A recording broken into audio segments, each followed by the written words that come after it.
Oke, bismillahirrahmanirrahim. Assalamualaikum warahmatullahi wabarakatuh. Yang terhormat Bapak dosen, Bapak Baharudin Salim, kemudian teman-teman kelas YE sekalian, izinkan kami untuk mempresentasikan makalah dan PPT Akhlak dan Etika tentang menggali masalah dengan maqasid syariah dari kelompok 6. Adapun dari kelompok 6 itu anggotanya ada saya sendiri, Nela Aulia, kemudian ada Ayunda Nur Azizah Azahra, kemudian ada Selin Ayunda. Oke, kita masuk ke latar belakang. Manusia menghadapi berbagai masalah seperti krisis identitas, konflik keluarga, kecanduan, dan kesehatan mental. Konselor tidak cukup hanya melihat gejala, tetapi harus menemukan akar masalah. Diperlukan pendekatan yang tidak hanya psikologis, tetapi juga memperhatikan dimensi spiritual dan etika Islam. Di sini ada pengertian maqasid syariah. Maqasid syariah merupakan konsep dalam ajaran Islam yang membahas tujuan dan hikmah ditetapkannya hukum-hukum syariat oleh Allah SWT. Melalui bahasa, maqasid berarti tujuan atau maksud, sedangkan syariah berarti ketentuan yang ditetapkan Allah bagi umat manusia.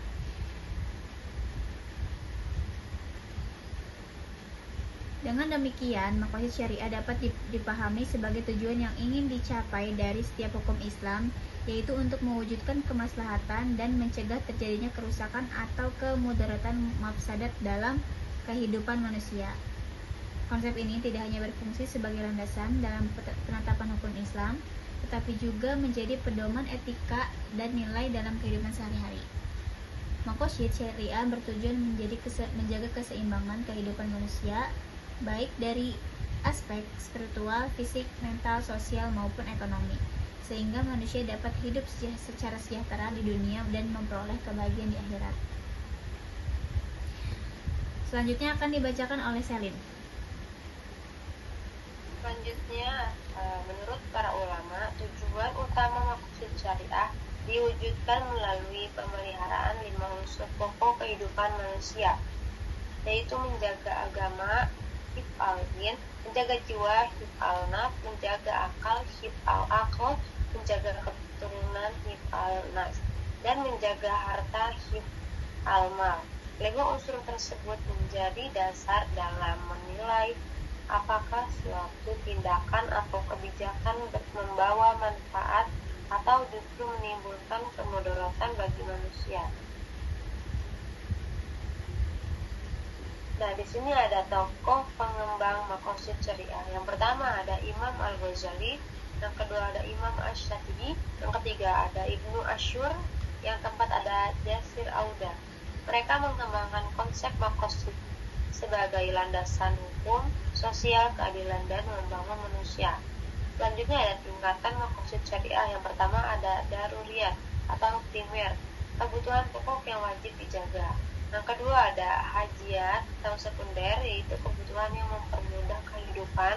Yang ketiga ada tahsiniyat atau tersier, yaitu kebutuhan penyempurna kehidupan. Selanjutnya akan dibacakan oleh Ayunda. Oke, selanjutnya ada 5 unsur pokok maqasid syariah, yaitu ada hifz al-din, menjaga agama, hifz al-nafs, menjaga jiwa, hifz al-aql, menjaga akal, hifz al-nasal, menjaga keturunan, dan hifz al-mal, menjaga harta.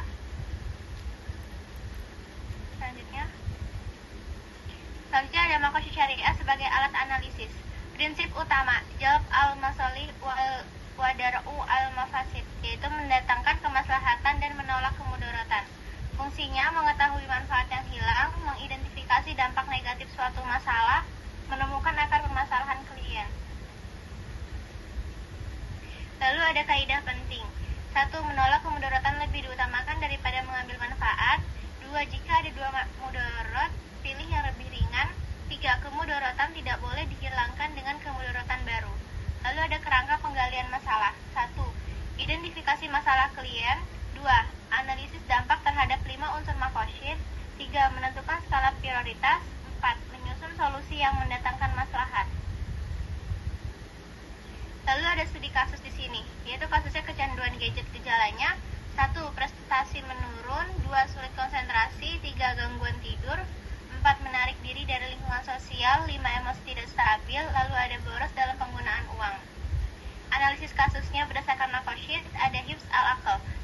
mengganggunya fokus dan kemampuan berpikir.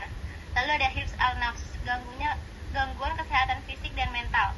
Lalu ada hifz al-nasal, hubungan sosial dan keluarga terganggu. Lalu ada hifz al-mal, pemborosan dalam penggunaan uang.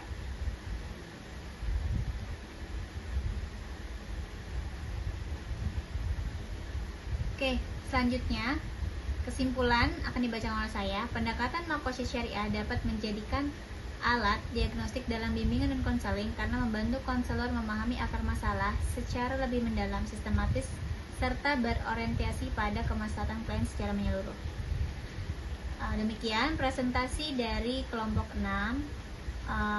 Mohon maaf jika banyak kekurangan. Wassalamualaikum warahmatullahi wabarakatuh.